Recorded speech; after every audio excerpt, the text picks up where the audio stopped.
हरे कृष्ण कृष्ण कृष्ण हरे हरे, हरे राम राम राम हरे हरे।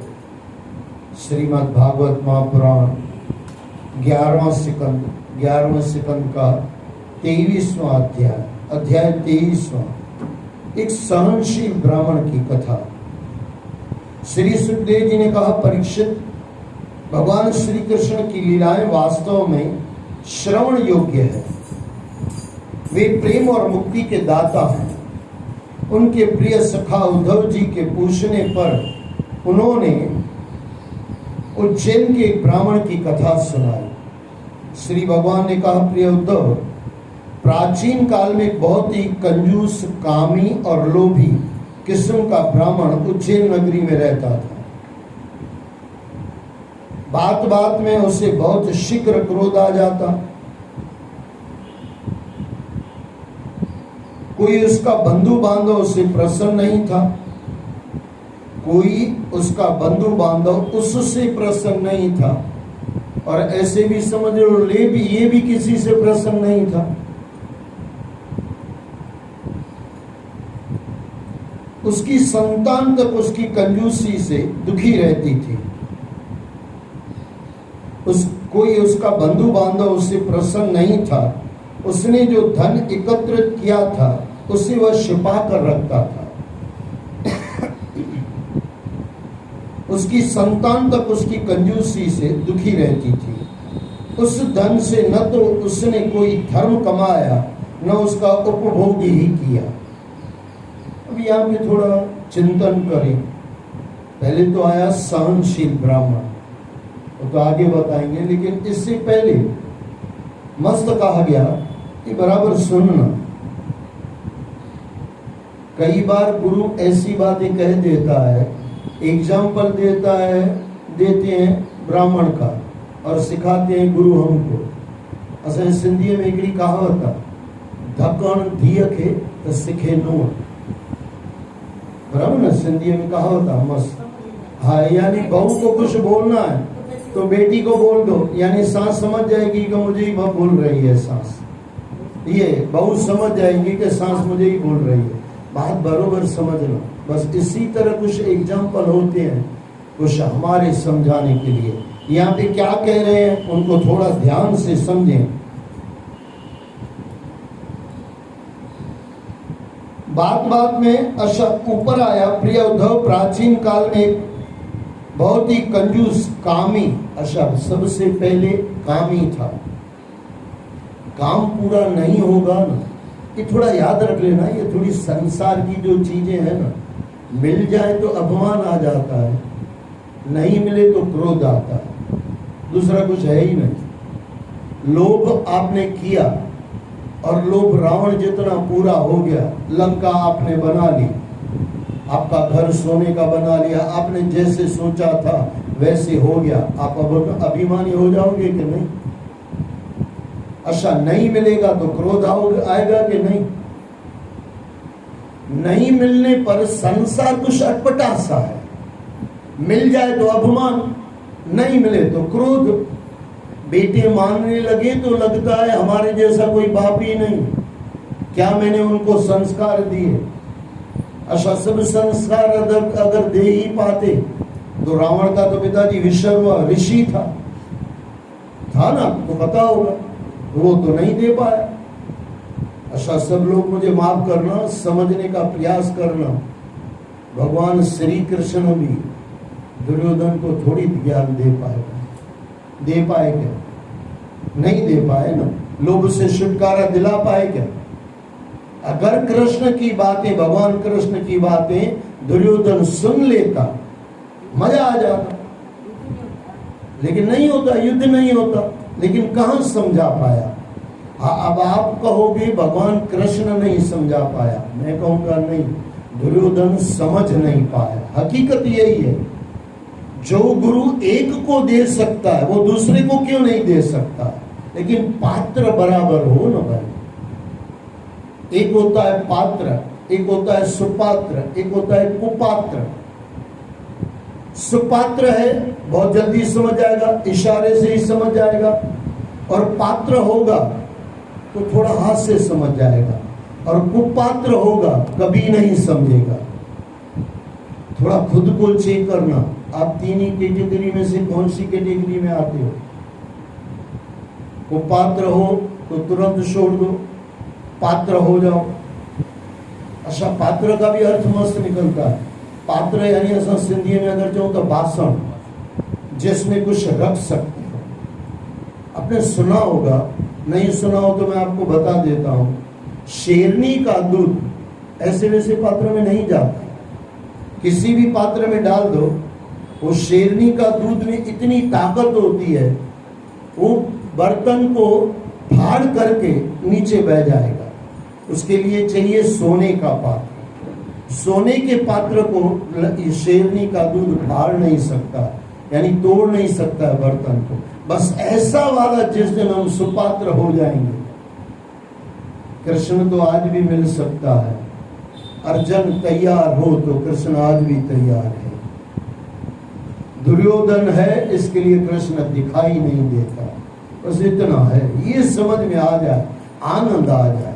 तो तीन कैटेगरी है, कुपात्र, पात्र और सुपात्र। किस कैटेगरी में है थोड़ा चेक कर लो खुद को। सुपात्र है तो परमात्मा एकदम करीब है, पात्र है तो मिलने वाला है, और कुपात्र है तो मिलने वाला है लेकिन हमारे लक्षणों की वजह से वो चला जाएगा, हमारे कुलक्षणों की वजह से। यहां पे क्या कहा गया? कामी।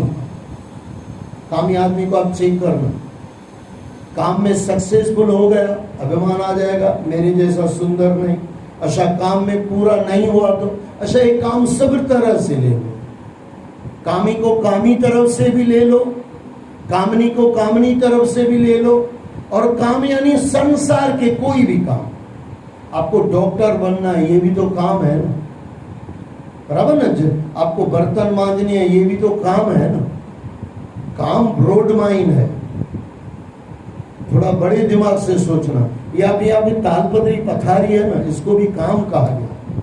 मैं भी काम कर रहा हूँ, सत्संग कर रहा हूँ, आप काम कर रहे हो, सत्संग सुन रहे हो, ये भी काम है। जब लग जिएगा जहां में फुर्सत न होगी काम से, वो वाला काम नहीं कह रहे हैं। काम यानी संसार का काम। जब लग जिएगा जहां में फुर्सत न होगी काम से, ऐसा समा निकाल लो, प्रीत करो श्री राम से। कामी वो भी कभी तृप्त नहीं होता है, और संसार के काम भी कभी पूरे नहीं होते हैं। एक भी आदमी आपको मिला क्या भाई मुझे सब काम पूरा किया? एक भी आदमी मिला क्या आपको? मिला होगा तो या तो साईं टेऊराम होगा, या तो गुरु नानक होगा, या तो सुदामा आपको मिल गया होगा, या मीरा मिल गई होगी जो कहेगी मेरे सब काम पूरे हो गए। यही तो दिक्कत है, हमारे काम कहाँ पूरे होते हैं? इंसान पूरा हो जाता है, काम पूरा नहीं होता। फिर वो कोई भी काम हो, मैंने बड़े तरह से आपको बोल दिया। कामी, अच्छा ये कामी था यानी काम में फंसा हुआ था, ऐसे भी समझ लो, और संसार के काम में भी फंसा हुआ था, ऐसे भी समझ लो। कामी, अच्छा लोभी, कामी, लोभी। लोभ भी इंसान को है ना बहुत सताता है। मैंने बीच में कई बार आपको कहा है, गुरु ग्रंथ साहब अगर पूरा देखने जाओ ना तो लोभ छुड़ाने की बात करते हैं। नौवीं पातशाही, नाई पातशाही गुरु तेग बहादुर साहब, नाई मेले के सब वचनों के अंदर नौवा सलोक मेला नौवा यानी नौवीं पातशाही तेग बहादुर साहब, करणो हो तो सो ना कियो। तो शिष्य ने सवाल किया, काफी बार मैंने आपको कहा बिटवीन द लाइन, जो वहां पे लिखा नहीं है गुरु वो निकाल के देता है। तो पढ़ तो आप भी सकते हो, लेकिन बीच में जो निकाला जाता है ना वही तो गुरु देता है ना। बराबर समझना, करो हो तो सो ना कियो। शिष्य ने इतने में सवाल कर दिया, बोले बाबा क्यों नहीं किया आप बताओ, इतनी बार आप बोल रहे हो हम नहीं समझ रहे हैं, क्यों नहीं समझ रहे हैं? पढ़ियो, लोभ के फंद, फांसी लगा दी तूने, कौन सी? लोभ की फांसी। अब लोभ की फांसी में तू मर जाएगा, लोभ पूरा नहीं होगा। अच्छा पूरा भी हो गया जो होता नहीं है, लेकिन मान लो हो भी गया तो आ जाएगा अपमान, ये तो और दिक्कत हो गई। आशा नहीं पूरा हुआ तो क्रोध, सबके ऊपर क्रोध आएगा। कंजूस आदमी, एक तो कंजूस है, कंजूस मैंने आपको बीच में बोला था कंजूस यानी जो मिल गया है वो छोड़ना नहीं है और नया पकड़ना है, नए के लिए पाप करना है और जो मिल गया है उसको पाप से पकड़ के रखना है। रामायण में आया मोह, मोह सकल व्याधिन कर मूला। बोलिए संसार में जितने भी दुख है मोह की वजह से है। मुझे छोड़ना नहीं है, ये होता है मोह। जो मिल गया वो मेरा, जो नहीं मिला उसके लिए मुझे पाप करना है, ये है लोभ। गुरु दोनों तरह से बता रहे हैं। रामायण को समझ जाओ तो जो आपके पास है छोड़ना सीख जाओगे। अच्छा, गुरु ग्रंथ साहब को समझ जाओ तो नया पाप बंद हो जाएगा। ये अगर समझ जाए ना इंसान, कर्ण हो तो सोना के ऊपर यो लोभ का फंद। बोले बाबा फिर अंत में क्या होगा? अब क्यों रोता अंदर? कर्ण हो तो सोना के ऊपर यो लोभ का फंद, नानी का समय रम गए, बीत गया समय, जीवन बिता दिया।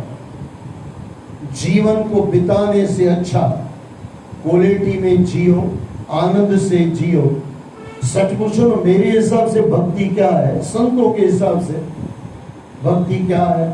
आपकी भक्ति परिपक्व हुई है कि नहीं हुई है? आपके पास अपना आनंद कितना है, कितना है वो चेक कर लो। संसार की कोई भी चीज छूट जाए, कोई भी चीज मिल जाए तो अभिमान ना आए और नहीं मिली में रोना न हो, क्योंकि ऊपर ही कथा आई सहनशील ब्राह्मण, सहन करने वाला। और सहनशील जो होता है ना, आगे चल के संतोषी हो जाता है। अच्छा, सहन क्या करना है? सहन ये कर, अच्छा सहन का मतलब ये नहीं कि आपको कोई झापड़ मार रहा है आप सहन कर रहे हो, ये सहन से भी तो एकदम मामूली भाषा है। सहन यानी परमात्मा ने जो दिया है ना, आपको याद हो तो 4 शुक्राना बार बार मैं कहता रहता हूँ। अकोट में मैं कह के आया तो कम से कम 10 आदमी मुझे आके मिले, बोले वैसा हमने आज तक कभी ये सुना नहीं था। 4 शुक्राना। जो दुख मिल गया है उसका शुक्राना, जो दुख नहीं दिया है परमात्मा ने उसका शुक्राना, जो सुख मिला है उसका शुक्राना, जो सुख नहीं मिला है उसका शुक्राना। अब आपके पास रोने के लिए क्या होगा? कुछ नहीं। चाह गई चिंता मिटी, मनवा बेपरवाह, जिसको कुछ न चाहिए शाहों के शाह। अब सच पूछो ना, ये में एक श्लोक पे जिंदगी मेरी चलती है। चाह गई चिंता मिटी, मैंने मेरे सही अर्थ में लेना, गलत अर्थ में मत लेना, मैंने कभी जिंदगी में ये नहीं किया। मेरे बाप ने सिखाया नहीं है, मेरे गुरु ने सिखाया नहीं है, मेरे गुरु ने, मेरे परमात्मा ने, मेरे संतों ने ये करना सिखाया है। ये वाला मुझे कभी करना सिखाया ही नहीं और मैं सीखना भी नहीं चाहता। आप किसी को 1000 रुपया दान दो न दो आपकी मर्जी, लेकिन किसी से 10 रुपया मांगना मत। उसका मतलब ये भी नहीं कि घर में कोई भूखा मर रहा हो आप नहीं मांग रहे हो, ऐसा भी मत करना। सोच समझ के जिंदगी को चलाना, जिंदगी सोच समझ के, समझ संसार में लगाओ और दिल परमात्मा में लगाओ। दिल से सोचो मत, काम है दिमाग का। संसार चलाओ दिमाग से और परमात्मा तरफ चलो दिल से। इस दिल में दिल भर रहता। तो यहाँ पे कह रहे हैं कामी और लोभी किस्म का ब्राह्मण उज्जैन नगरी में रहता था। अभी ये बातें नहीं पूरी होती थी, उसके लिए क्या होता था? अच्छा, कंजूस का भी क्या होता है भाई? दुख तो उसको भी आएगा, ऐसा थोड़ी नहीं आएगा। अब ये रोता रोता दुख में पैसा देगा, गुस्सा आएगा कि नहीं आएगा? कंजूस को क्या है, चमड़ी जाए पर दमड़ी न जाए। अरे चमड़ी तो कभी भी जाने वाली है, कितना भी रोको इसको, और ये दमड़ी भी जाने वाली है। दमड़ी यानी पैसा। रोक के कितना रोकोगे भाई, कितना रोकोगे? आपने नहीं खाया तो आपके बच्चे खा जाएंगे। लक्ष्मी का 2 ही काम है, या तो दान कर दो, सुपात्र को दान कर दो, या तो थोड़ा भोग लो। भोगी भोगने में लगे हुए हैं और दानी दान करने में लगे हुए हैं, लेकिन दान करने में जो आनंद है उसका आनंद कभी लेके देखना। कंजूस को दुख जो है उसको पकड़ना है। अरे इतना सा समय है ना, समय को पकड़ पाओगे? 6:08 हुए हैं, पकड़ के दिखाओ इसको। आपने पकड़ के नहीं गए, इतने भी 6-7 सेकंड हो गया। समय है रेत, कब आपके हाथ से निकल जाए कोई भरोसा नहीं। ये जिंदगी भी है ना, रेत जैसी है, सेकंडों में जा रही है। इसको सही ढंग से परमात्मा तरफ लगा दो। और फिर मैं दोहरा दूं, मेरी दृष्टि, संतों की दृष्टि जब हम देखते हैं तो देखते हैं आपके पास आनंद अपना कितना है। मरने के बाद अपना आनंद आपके पास होगा ना। याद रखना, मरने के बाद दो ही चीजें साथ चलती है, दो या एक समझ लो। अगर आनंद पाया है तो आनंद साथ जाएगा, अगर दुख पाया है तो दुख साथ जाएगा। जो आपके पास इंटरनल है ना, इंटरनल समझ रहे हो, अंदर, जो अंदर आपके पास है, अंदर ईर्ष्या है तो ईर्ष्या लेके जाएंगे, अंदर आनंद है तो आनंद लेके जाएंगे, अंदर दुख है तो दुख लेके जाएंगे, अगर दुश्मनी है तो दुश्मनी लेके जाएंगे। आपके पास अंदर क्या है? बाहर की बात छोड़ो, बाहर का तो संसार लूट लेगा, बाहर का तो ये शरीर भी हमारा नहीं है, बाहर हमारा कुछ है ही नहीं। इंटरनल क्या है? आप अंदर से क्या हो, आपके अंदर की क्वालिटी कैसी है? कृष्ण भगवान ने महाभारत करवाई या महाभारत में कृष्ण था, अगर अंदर कृष्ण के जाओ ना, एकदम शांत है, शांता कारण भुजगशयन, श्लोक में आ गया शांता कारण। यही गीता समझाने के लिए अर्जुन ने, भगवान कृष्ण ने अपनी स्थिति देनी चाहिए अर्जुन को, और इसके लिए पूरी गीता है। तो थोड़ा समझने का प्रयास करना, समझने का प्रयास करना। अगर ऐसे ही गीता हो जाती ना तो अंदर से दुश्मनी होती और गीता चलती। लेकिन यहाँ पे भगवान कृष्ण ने मस्त किया, उसको भगत बना के फिर लड़ाई करवा। अंदर शांत हो ना, फिर बाहर का कोई इतना फर्क नहीं पड़ता। आप अंदर से जिस दिन मजे में होते हो ना, आपको कोई गाली भी दे देता है ना, आप छोड़ देते हो, ये पागल है, पागल के साथ क्या पागल बनना। लेकिन जिस दिन अंदर से आप दुखी हो तो, अब एक छोटा सा काम करके देखना, क्योंकि आज ही मेरे साथ हुआ, आप भी करके देखना। मान लो कि आपको बहुत जल्दी कहीं जाना है और हाथ से कई बार 10 मिनट लेट कर लेना और घर से निकलना। अब गाड़ी चलाना, जो गाड़ी चलाता होगा उसको पता होगा कितना गुस्सा आता है। और किसी दिन ऐसे निकलना कि कहीं नहीं पहुंचना, सिटी लाइट पहुंचना, भले 1 घंटे के बाद पहुंचेंगे। कहीं भी जाना, ऐसा नहीं कि सत्संग छोड़ के आप बैठ जाओ कहीं, वो मैं नहीं कह रहा हूं। आपको कहीं जाना है ना, 15 मिनट जल्दी निकलो। और कहीं आपको कहीं चेक करना है ना, आप लेट निकलो घर से। आपको लगेगा सब मेरे दुश्मन है, सब बीच में आ रहे हैं। जिस रास्ते पे एक भी गाड़ी नहीं होगी, आपकी गाड़ी जा रही होगी, वहां पे भी कोई आ जाएगा, क्योंकि आपको जल्दी है। आप चेक करके देख लेना। इसके लिए हमारे बड़ों ने कहा गया, तकड़ कम शैतान है। क्या लोगों के पास दिमाग था, बड़ों के पास, घुमा दिया हमने, पैसे में सब घुमा दिया। अज जे छोकरे के खाली एकड़ो कमींदो आहे, पैसो कमाइणो आहे ऐं कंहिंखे कीअं गारियूं ॾियणियूं, किसको गाली कैसे देनी है, किसी के साथ दुश्मनी कैसे रखनी है, पैसा कैसे कमाना है, बस ये 2 चीजें लोगों को आती है। लेकिन पहले के लोग कहते थे, बेटे जल्दी न कजें, कभी आराम से कजें।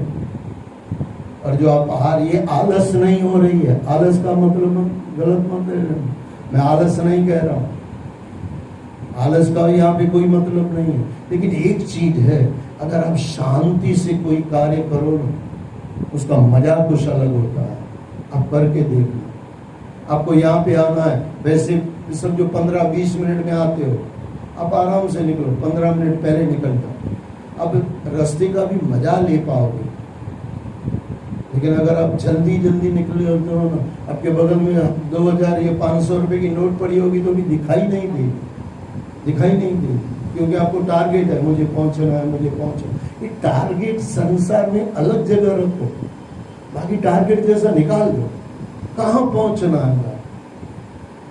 वैसे एक संत कह रहे थे, इंसान की वैल्यू, इंसान करता क्या है, hospital to hospital via house. अब बोलोगे ये क्या बोलता है, इंसान जन्म कहाँ लेता है आजकल, हॉस्पिटल में, मरता कहाँ है, हॉस्पिटल में, बीच में कहाँ जाता है, हाउस। बोर्डिंग लोडिंग बस वो करके लोडिंग बोर्डिंग, हाँ लोडिंग भी बहुत कर लेता है जो साथ में आ जाता है। मैं आपको कह रहा था, दो में से एक चीज चलती है, अगर आप दुखी हो तो दुख आपके साथ चलेगा। परमात्मा यहाँ का आपने जो लिया है ना, वही आपको परमात्मा दे के यहाँ से भेजता, नया कुछ नहीं देता। आपके पास दुख है, परमात्मा बोल असा जो ना सजी जिंदगी गए ना साईं न गांडी ना सुठो तेरा तुझको अर्पण ॾींदा त चारण बि न आहियूं, साईं ते न गांडी ना मूंखे खुशी थींदी आहे, बराबर आहे, ॾींदा तो कुछ भी न। लेकिन एक अर्थ में समझो, हम आरती में कहते हैं तेरा तुझको अर्पण, भगवान भी लास्ट में कहता है पूरी जिंदगी हमने जो दिया ना, बोलो इंद्र तुझो भी तोखे अर्पण, शांति अथई त तुझी, दुख अथई त तुझो, जेको तो ॾिनो आहे, जेको तोखे आहे उहो खणी करे तव्हां भॼ बस, तो इहो ही है। अगर देने की शांति ली होगी ना तो शांति कहीं नहीं जाएगी, और लेने का दुख लिया होगा ना तो ये भी कहीं नहीं जाएगा। अगर मेरी दृष्टि से बोलो ना, फल कभी निष्फल नहीं होता, कभी नहीं होता। भगवान कृष्ण ने अलग अर्थ में कहा है कि फल की इच्छा मत कर, लेकिन ऐसे थोड़ी कहा है कि फल मैं नहीं दूंगा। भगवान कृष्ण ये कहना चाहते फल तो तुझे मिलेगा ही, तू कर्म में ध्यान दे, फल तो तुझे मिलेगा ही। कांटे तूने बोए हैं, आम तेरे परम पूज्य पिताश्री को नहीं मिला तो तुझे कहां से मिले। मैं फिर दोहरा दूं, थोड़ा समझना, अगर जीवन में आपके पास आनंद है ना, बाजी आपने जीत ली। अगर आनंद नहीं है ना, बाजी हार रहे हो। फिर कुछ भी कर रहे हो आप, उसके साथ कोई मतलब नहीं, कोई मतलब नहीं। अब बोलोगे पाप वालों मजे से घूम रहे हैं, आपको बाहर से दिखते हैं, अंदर से थोड़ी। अब मर्सिडीज में अंदर कोई वो कांच के, समझो ये कांच लगा दिया है, अंदर बैठ के रो रहा है, आपको उसकी मर्सिडीज दिख रही है, आपको उसका रोना थोड़ी दिखाई दे रहा है। बाहर से जो आपको मजे से दिख रहा है ना, और हकीकत तो संतो महात्मा ने कहा जो दिखता है वो होता नहीं है, और जो होता है वो दिखता है। सुदामा क्या था भाई साहब उसके पास, संसार के हिसाब से कुछ नहीं था, लेकिन क्या नहीं था सुदामे के पास, क्या नहीं था जो अरबोंपति खरबोंपति के पास नहीं होता था, वो सब सुदामे के पास था कि नहीं था। आनंद कितना था, शांति कितनी थी, फटे हुए कपड़े हैं, 3-3 दिन का भूखा इंसान, लेकिन अंदर से कितना भरा हुआ है, बाहर से कितना खाली है। लेकिन हमारा बाहर से हम भरे हुए, अपने गुजराती में कहावत है दूर थी डूंगर रड़ियामणा। आप किसी पर्वत को देखो, बाहर से कितना दूर से कितना मस्त लगता है, वहां जाओ तो वही चूहे घूमते होंगे जो आपके और मेरे घर में घूमते हैं, चींटियां होगी, मकोड़े होंगे, होगा क्या उसमें, पर्वत पर होगा क्या, कचरा ही है जो आपके और हमारे घर में पड़ा रहता है, जो जमीन पे पड़ा रहता है। लेकिन दूर से तो दूर थी डूंगर रड़ियामणा। बस ऐसा जीवन आपका तो नहीं है, ये चक्कर लो, और ऐसा हो तो सत्संग वो हो। काफी बार मैंने आपको कहा सत्संग यानी मनोमंथन, आपको मथा जाए, खुद मुझे मथा जाए, जो सत्संग में बैठा है उसको मथा जाए। और मथा आपको पता होगा ना, मथा यानी ये भी मथो, सिंधी भाषा मस्त है, मथे के मथणो सिंधी में अगर चाहूँ मथे के ऐसा मथींदा ही ना है, बस आए 2-4 गाना हो गया, इधर हो गया उधर हो गया, लोभी गुरु लालची चेला दोनों का नर्क में ठेलम चल रही है जीवन। ऐसे 1-2 शब्द गा लिया, हो गया काम, घर जाओ तो वही परेशानियां, रात को नींद नहीं आती है। माता सत्संग में करी शादी, भाई सब सत्संग में कर क्या रहे हैं? इतने वर्षों से सत्संग सुना है, शांति नहीं आ रही। अरे भगवान आएगा उस दिन, दर्शन कर लेंगे, लेकिन इससे पहले शांति तो आए। देखो आप बगीचे में जाते हो, बगीचा दूर होता है, लेकिन जैसे जैसे बगीचे के करीब पहुंचते हो ना, फूलों का बगीचा, आपको सुगंध पहले आ जाएगी कि नहीं? बस इसी तरह जीवन में पहले अगर शांति आ रही है, आनंद आ रहा है, समझना ये जन्म नहीं तो अगले जन्म कृष्ण भी आएगा। लेकिन शांति आनंद नहीं है, बस फिर तो करते रहो, दुनिया चलती है।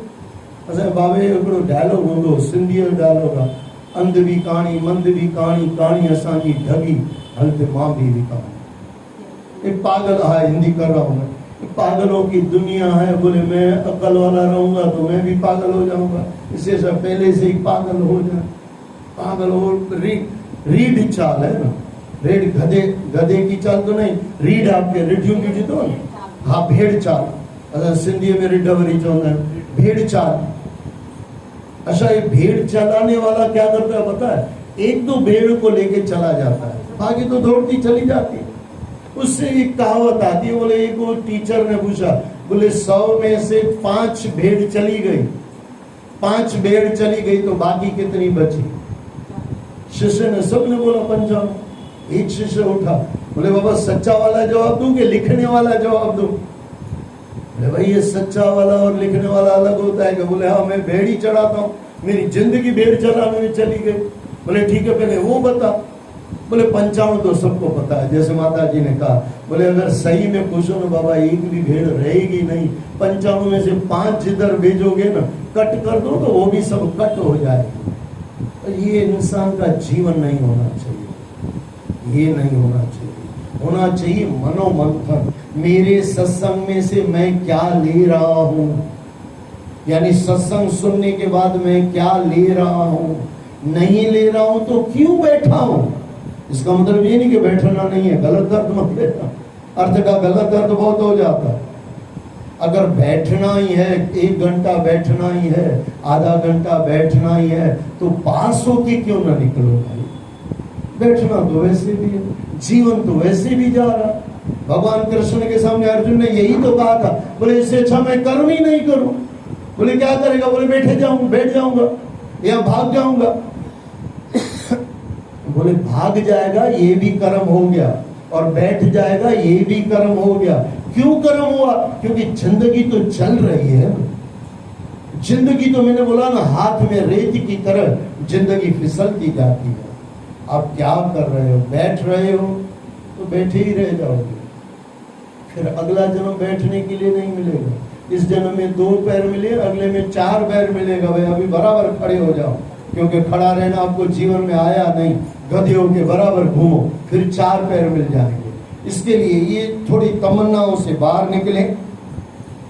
उसकी संतान तक उसकी कंजूसी से दुखी रहती थी।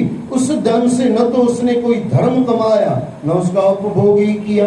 फिर एक बार कुछ ऐसा हुआ कि चोर ने उसका सारा धन चुरा लिया। यही होता है, या तो धन चोर ले जाएंगे, या तो धन सबसे बड़ा काल ले जाएगा। काल भी ले नहीं जाता है, हमसे लेके दूसरे को दे देता है, हमको खुद लेके चला जाता है। तो काल अचे इन खां पहिरियों कल पंहिंजी न थिरे, यानी ये हमारी कल बिगड़ न जाए और हम परमात्मा तरफ चल पड़े। और फिर मैं दोहरा दूं, इतना ही है कि खुद को रोज चेक करो। आगे आएगा सांख्य। सांख्य यानी खुद से खुद की पहचान, मैं कैसा हूं, यहां से शुरुआत हो जाए। इसके लिए फिर एक बार कुछ ऐसा हुआ कि चोरों ने उसका सारा धन चुरा लिया। जो बचा खुचा रह गया वह उसके कुटुंबियों ने छीन लिया। यही तो होता। देवी कोप से उसके घर में आग लग गई तो वह घर बाहर से भी जाता रहा, घर बार से भी जाता रहा। उसकी संतान और बीवी ने उसका साथ छोड़ दिया। सुख के सब साथी दुख में न कोई। सुख में तो सब चमचे मिल जाते हैं, लेकिन दुख में एक भी चमचा नहीं। अगर मैं थोड़ी मजाक करूं तो सुख में तो थाली भी मिल जाएगी, चमचा भी मिल जाएगा, कटोरियां भी मिल जाएगी, सब मिल जाएगा, लेकिन दुख आएगा ना भाई साहब, सबसे पहले चमचे चले जाते हैं, थाली तो बाद में जाती है। यानी न खाने के लिए होता है, न कोई वाह वाह करता है। अच्छा, कोई वाह वाह करे क्यों भाई, खुद की वाह वाह खुद कर लो, जी लो ना, जी से मजे से जी लो ना, आनंद से जी लो ना। अब वह दर दर का भिखारी बनकर ठोकरें खाने लगा। धन का नाश और परिवारजनों की उदासीनता के कारण उसका हृदय टूट गया। वह हर समय रोता रहता और अपने भाग्य को कोसता रहता। इस प्रकार चिंता करते करते उसके मन में संसार के प्रति वितृष्णा भर गई और वैराग्य उत्पन्न हो गया, मस्त हो गया। उस दुख में क्या बुराई जिसमें तू याद आ जाए। इतना दुख आ जाए ना, फिर अगर वैराग्य उत्पन्न हो जाए, मजा आ जाए, आनंद आ जाए। हर दुख आपको और मुझे सुधारने के लिए आता है। संत महात्मा कहते हैं, बेटे दुख आया है ना, तेरे सुधारे के लिए आया, सुधर जाना। दुख कई बार इंसान को इंसान बना देता है, और ऐसा देखा गया है, दुख इंसान को गधा बना देता है, सुख इंसान को गधा बना देता है, क्योंकि अपमान आ जाता है। इस प्रकार चिंता करते करते उसके मन में संसार के प्रति वितृष्णा भर गई और वैराग्य उत्पन्न हो गया। अपने बीते समय को याद करके उसे बहुत दुख होने लगा कि उसने जैसा व्यवहार दूसरों के साथ किया, आज वैसा ही व्यवहार उसके साथ किया जा रहा है। यही होता है भाई। अब कभी कुछ करो ना, 1 मिनट के बाद जाके दर्शनी में देख लेना, अगली बार हमारा बारी आने वाली है। आज नहीं तो 10 बरस के बाद, 10 नहीं तो 20 बरस के बाद दुख आने वाला है। दुख दिया है, दुख आने वाला है। अच्छा, कई बार ऐसे कई लोग कहते हैं, अभी कल परसों भी कोई मुझे आदमी मिला, टांगे समझो 60-65 बरस के बाद ये पैरों में दुख रहा है, तो समझ सकते ना कि आपने पाप किया है। अभी ये टांग ने 60 बरस आपको सुख दिया है, तो 20 बरस दुख भी देगी। इस सृष्टि में सुख और दुख साथ में चलता है, जीवन और मृत्यु। हाँ, जन्म हमको अच्छा लगता है, मृत्यु हमको अच्छा नहीं लगती है। बाकी मारने वाले को भी हमने काल भगवान कह दिया, हमने यानी ग्रंथों ने कह दिया काल भगवान।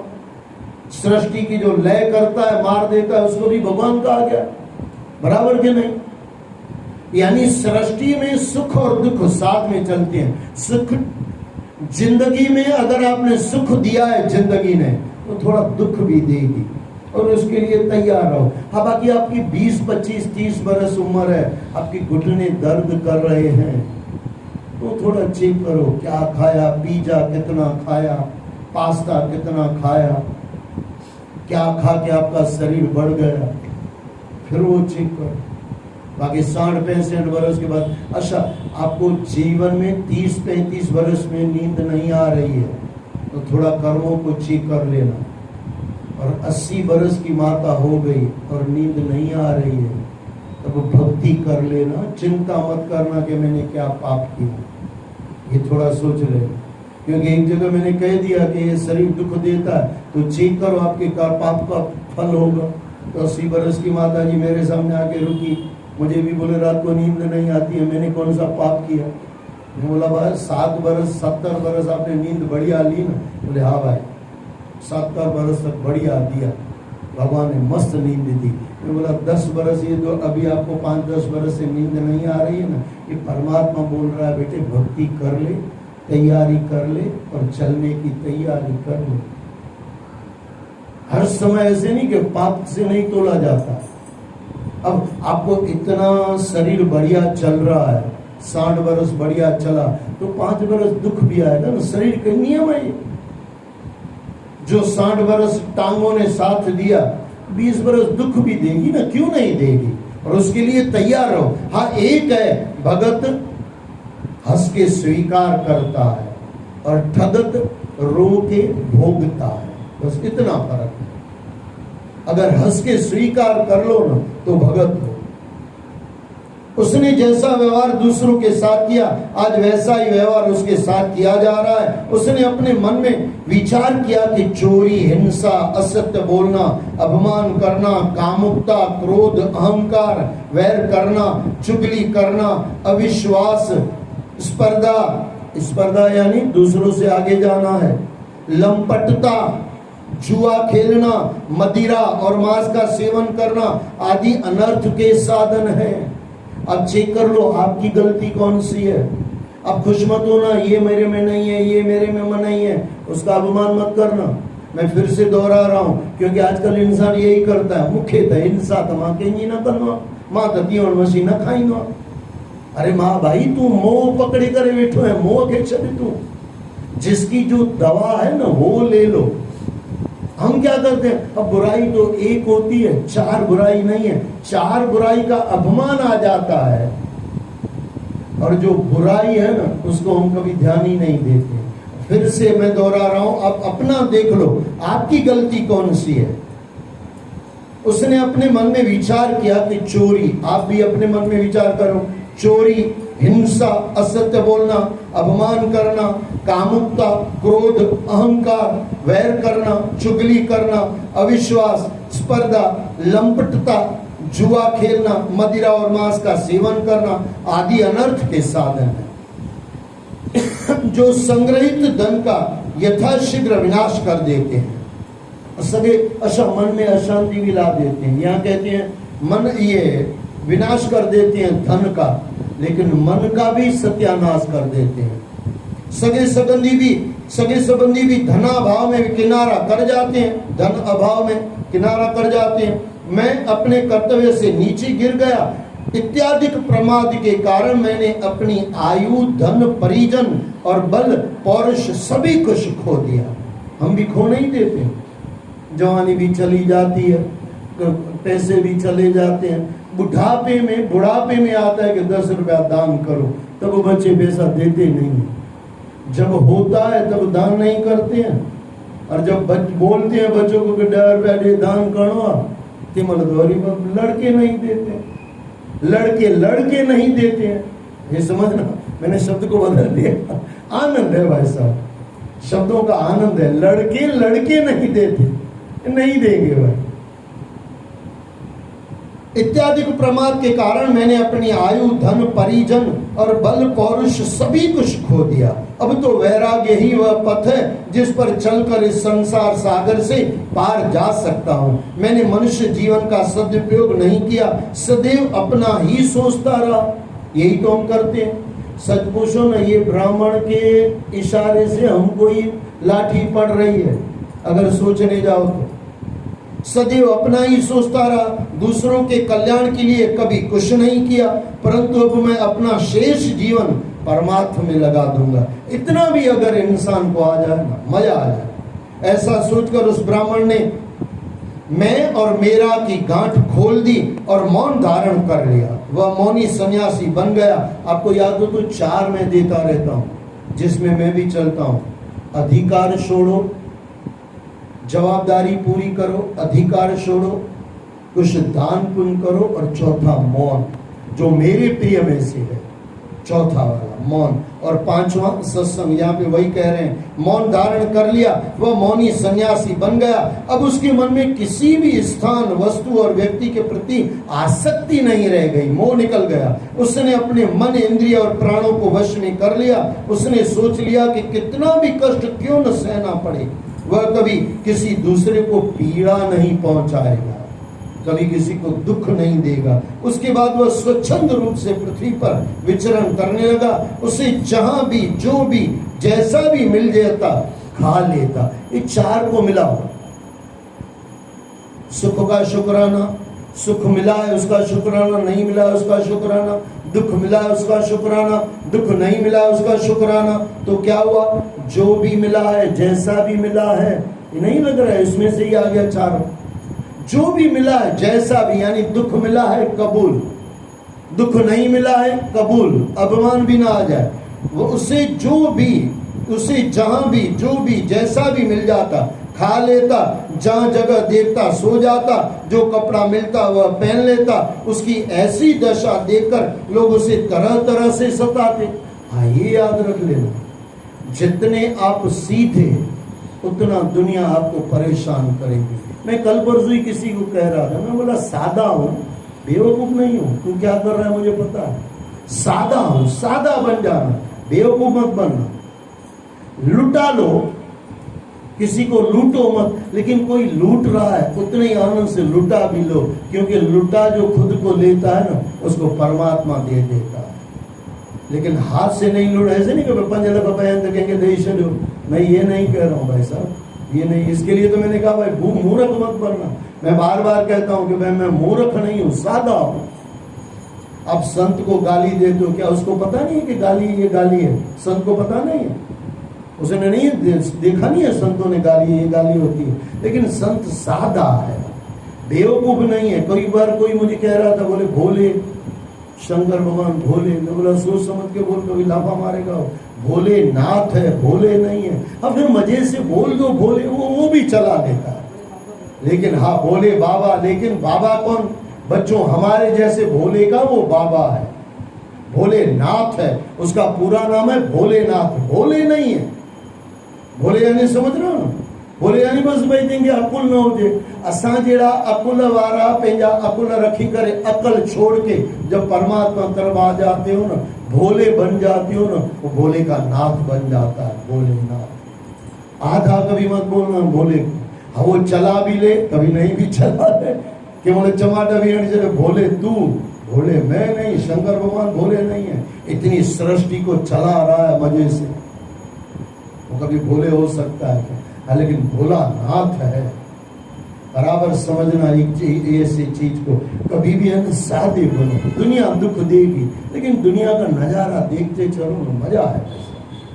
जो अपनी गाड़ी में अपने अंदर चलता है ना, क्योंकि इसके बाद सीधा आएगा सांख्य योग, कल आएगा सांख्य योग। सांख्य योग यानी अपनी पहचान, अपनी गाड़ी चल पड़े।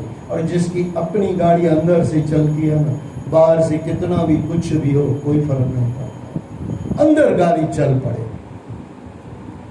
जो कपड़ा मिलता पहन लेता, उसकी ऐसी दशा देखकर लोग उसे तरह तरह से सताते। अब देखो, पहले ये सताता था, अब दुनिया इसको सताती है।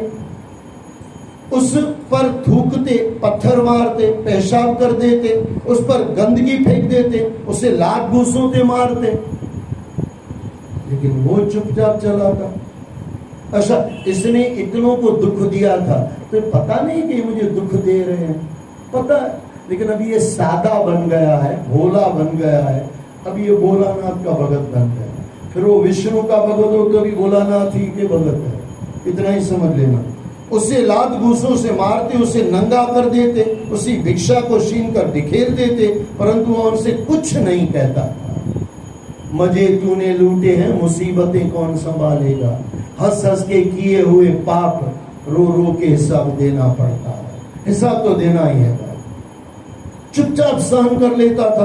वह ब्राह्मण अपने में मन में यही सोचा करता था, मेरे इस दुख का कारण न ये मनुष्य हैं, न देवता हैं, न शरीर है, न ग्रह है, न कर्म है। ग्रह यानी नवग्रह, न ग्रह है, न कर्म, न काल है। यह मन ही समस्त दुखों का मूल है। मन यानी मुझे कुछ चाहिए। अगर मन को आपको समझना है ना, मन को कुछ चाहिए, कुछ चाहिए यानी बन गया, मन बन गया। कुछ नहीं चाहिए, मन खलास हो गया। और जब तक मन खलास न, हम क्या कहते हैं, मन एकाग्र हो जाए। सच पूछो, मन कभी एकाग्र होता ही नहीं है। जब तक मन है तब तक एकाग्रता नहीं है। अच्छा, मन कब चला जाता है? मन मरता कैसे है? जिसको कुछ नहीं चाहिए, मन मर गया। जहां मन मर गया वहां परम तत्व प्रकट हो गया।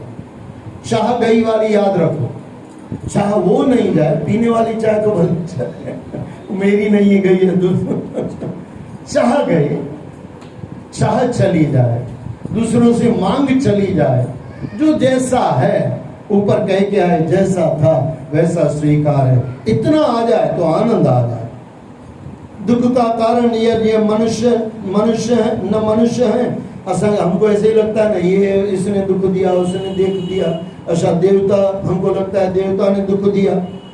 ये पूरा करके बता रहे हैं कि हम भी ऐसा ही सोचते हैं। न मनुष्य दुख देता है, न देवता, न शरीर, न ग्रह, न कर्म, न काल, यह मन ही समस्त दुखों का मूल है। मैं फिर दोहरा दूं, मन यानी मुझे कुछ चाहिए। मन यानी जो मेरे पास है वो अच्छा नहीं लगता है, दूसरों का अच्छा लगता है, अपना अच्छा नहीं लगता। अपने 100 सुख नहीं दिखते हैं, अपना एक दुख दिखता है, और दूसरे के 100 दुख नहीं, दूसरों का एक दुख दिख जाता है। ये थोड़ा समझ लेना मैं क्या कहता हूं। आपके पास 100 सुख होंगे ना, वो नहीं दिखाई देगा। एक जो दुख है ना वो आपको दिखाई देगा, और दूसरों के सुख दिखाई देते हैं, उसका दुख नहीं दिखाई देता। और अपना सुख दिखाई, अपना दुख दिखाई देता है, सुख नहीं दिखाई देता। अगर मेरी भाषा में बोलो ना, हम दूसरों के सुखों में उल्लू की तरह देखते हैं, अपने दुखों को भी उल्लू की तरह देखते हैं। होना क्या चाहिए, अपने सुख देखो और दूसरों के दुख देखो। इतना हो जाए तो कितना आनंद आ जाए। एक ही नियम सब कुछ दे सकता है। थोड़ा चिंतन करना इसका। यह मन ही समस्त दुखों का मूल है। जब तक यह साथ रहता है, आत्मा निष्क्रिय रहता है।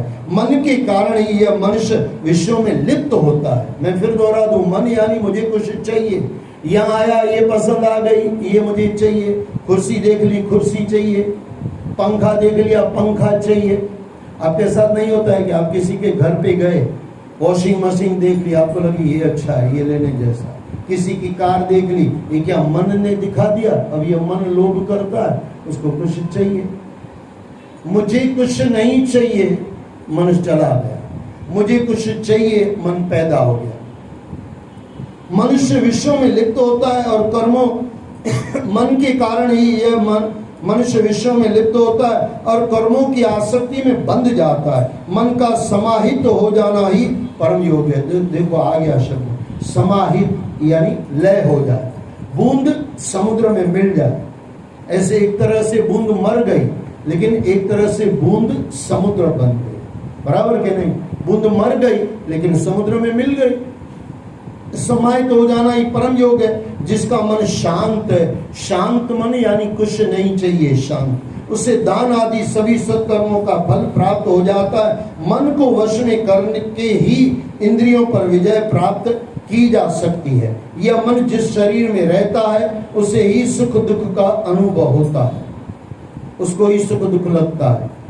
आत्मा तो इस शरीर से भिन्न है, फिर इस नश्वर शरीर के लिए सुख दुख क्यों सहन किया जाए। इसका मोह छोड़ देने पर मनुष्य सभी विकारों से दूर हो जाता है। मोह यानी जो है उसमें पकड़ नहीं है, और लोभ यानी दूसरों का कुछ नहीं देखना है। ये लोभ, मुझे कुछ नहीं चाहिए, ये लोभ से समाप्ति, और जो है उसको छोड़ने की तैयारी। मनुष्य सभी विकारों से दूर हो जाता है, फिर किस पर क्रोध किया जाए। उद्धव, उस ब्राह्मण का धन क्या नष्ट हुआ? उसका सारा कलेश ही दूर हो गया। यद्यपि दुष्टों ने उसे बहुत सताया, फिर भी वह अपने धर्म में अटल रहा, तनिक भी वह विचलित नहीं हुआ।